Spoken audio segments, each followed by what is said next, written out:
Hello, today we're talking about stage fright and strategies for minimizing it. I'd like to shout out to my friend AC for suggesting this topic. Also, I want to say hi to his son, wearing my Scooby-Doo t-shirt just for you, my man.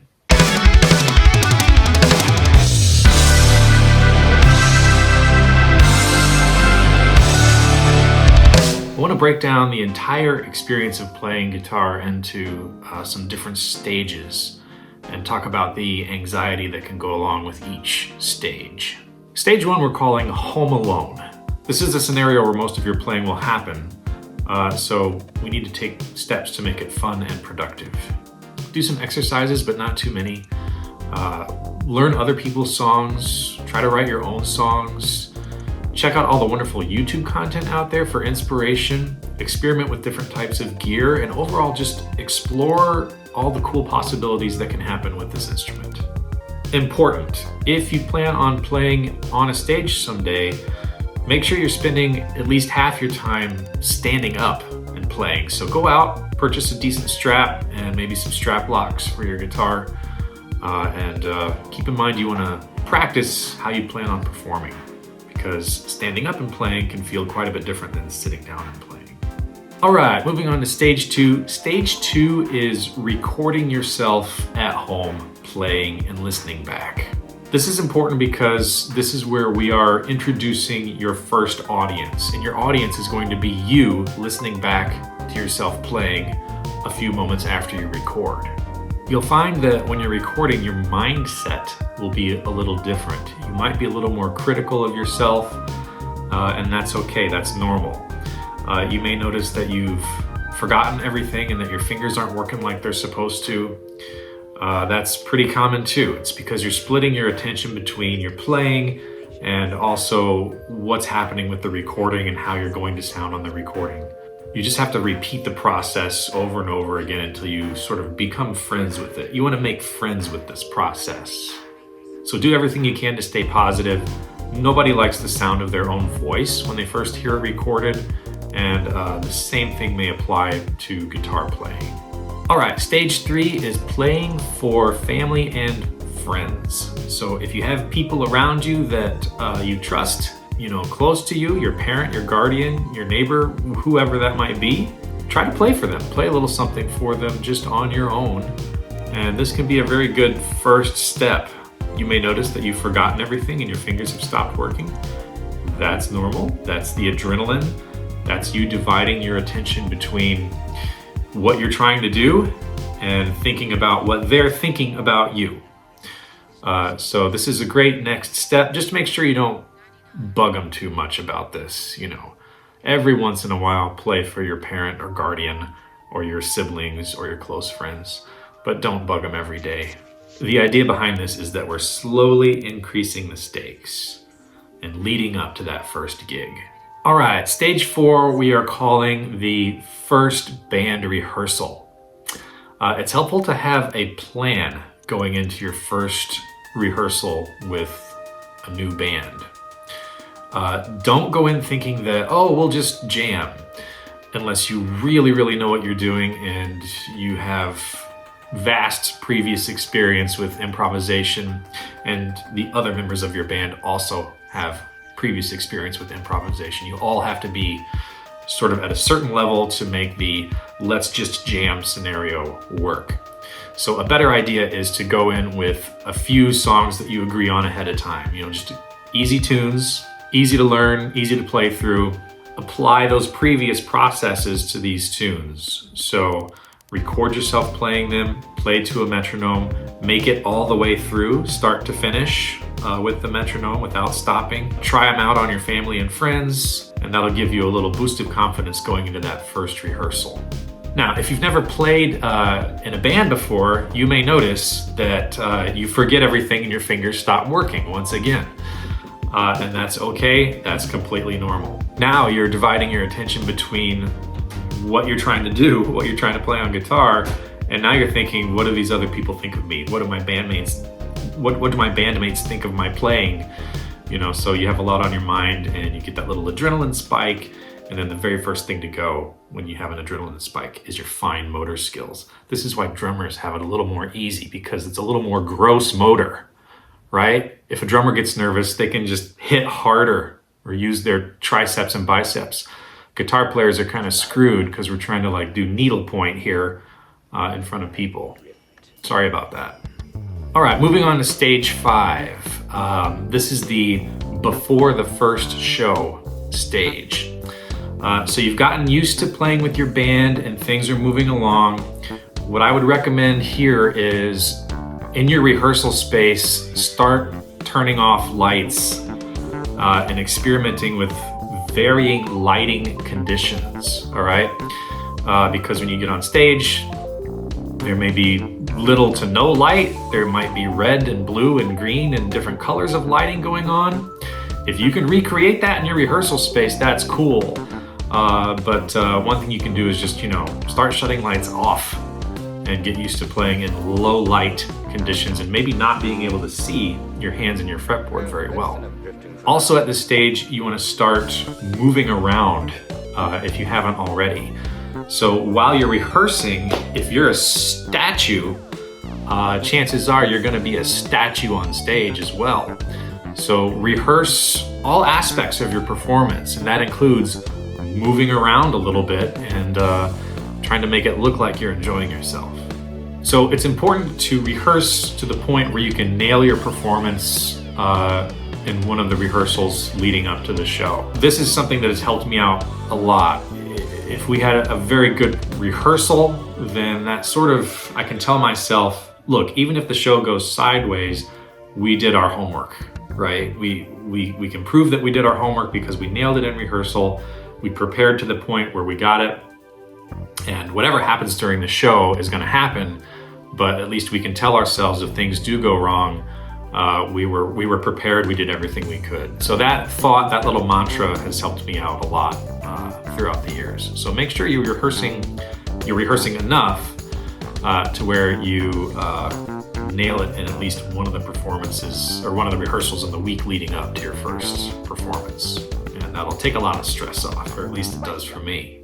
All right, stage 6 is the first show. Here are some things you can do for that first show that might help you with your stage fright and/or anxiety. Number 1, bring friends that will cheer for you no matter what. Arrive a little early, get a feel for the space. How does it look? How does it smell? That can help put you at ease a little bit if you just get familiar with your surroundings. Take a little time to talk with the other bands.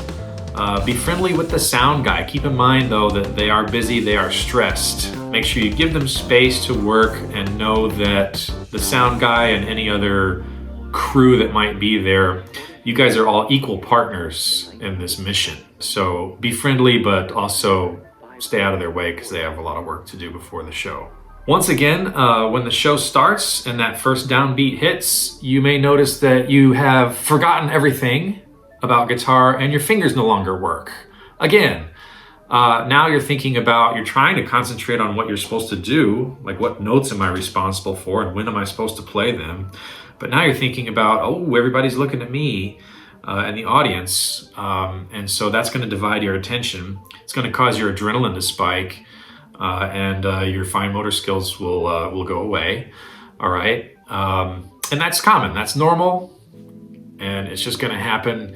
Every one of these stages, you're going to lose your fine motor skills if you're anything like me, and you're going to forget everything you thought you knew about guitar, right?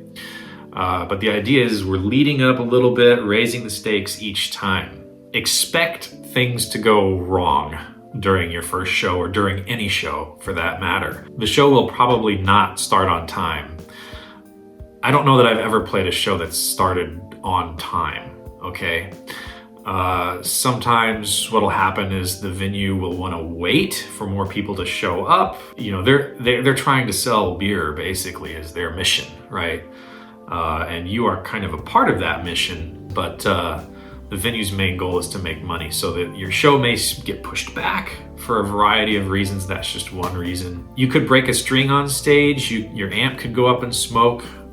Did you bring backup gear? Can you afford backup gear? Have a cheaper kind of throw around guitar that is sort of the backup guitar. So Make sure you have backup gear that'll just help you put your mind at ease. You might not even have to get it out of the car or the van, just leave it in there. Sort of your fail-safe system, right?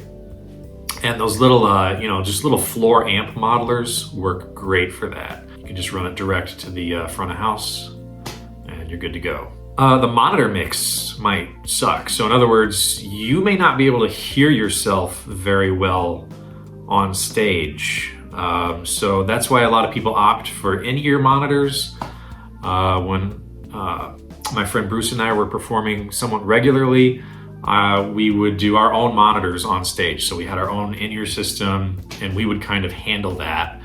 It did a couple things. First of all, we knew what we were gonna be hearing every show, and it takes stress away from your sound guy, because getting the right monitor mix is something that can be a problem between the performers on stage and the sound guy. Oh, do you need more guitar? Yes. Do you need less vocal? All this stuff. If you're handling all of that yourself on stage, then that sort of removes a lot of stress from the equation. Something could happen with one of your bandmates. So your drummer could break a head, your singer could fall off the stage. Things can happen. Unpredictable things can happen during shows. The power could go out. You might have trouble collecting payment after the show. Here's a little side note on collecting payment and a strategy that I call the who, what, when, where, why, and how of getting paid. Here's what you want to have in writing if possible. Who is paying you? What amount? Why are they paying you? When do you receive payment? Where will the exchange take place? And how will they pay you? Are we talking cash, Venmo, check? You want to make sure all of that is ironed out, if possible. That'll sort of help ensure that you get paid for your services, if you indeed get paid at all. Okay, so the final stage of this equation is to play as many shows as possible. This is the only thing that has really worked for me. I have issues with anxiety, okay?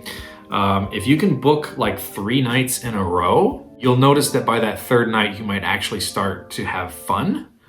And some of that stress and anxiety will go away. And remember, when you are having fun, your audience will also have fun. Really, repetition is key.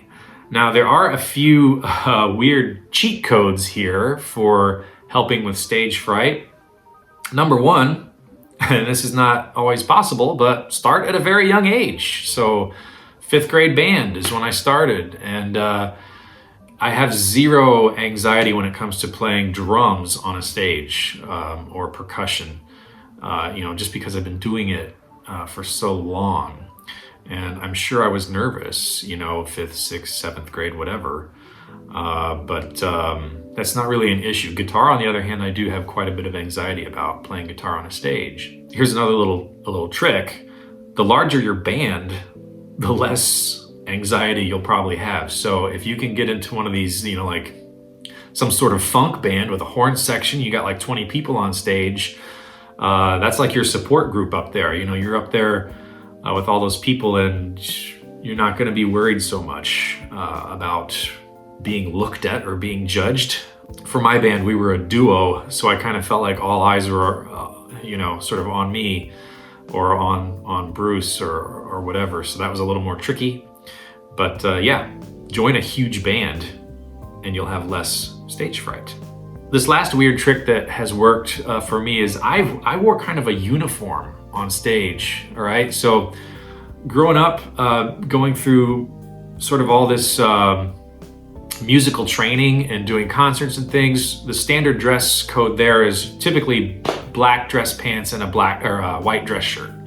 So white button-down dress shirt, black pants. One show, I just said, well, I'm gonna wear this, for our little progressive metal show. I'm gonna wear my old concert band attire. The show went really well. So I got a little superstitious with that, and from then on, that was kind of my go-to uniform on stage. And it was just a little confidence boost. I thought to myself, well, this makes me kind of feel like I'm a professional, I'm at work, and I'm doing a job. So that was one little weird trick that helped me. So that's it for this one. Please post your weird gig stories in the comments below. Let us know if you have any other methods or things that have worked for you for coping with stage fright. For now, go forth, practice, have fun. I'll see you in the next one.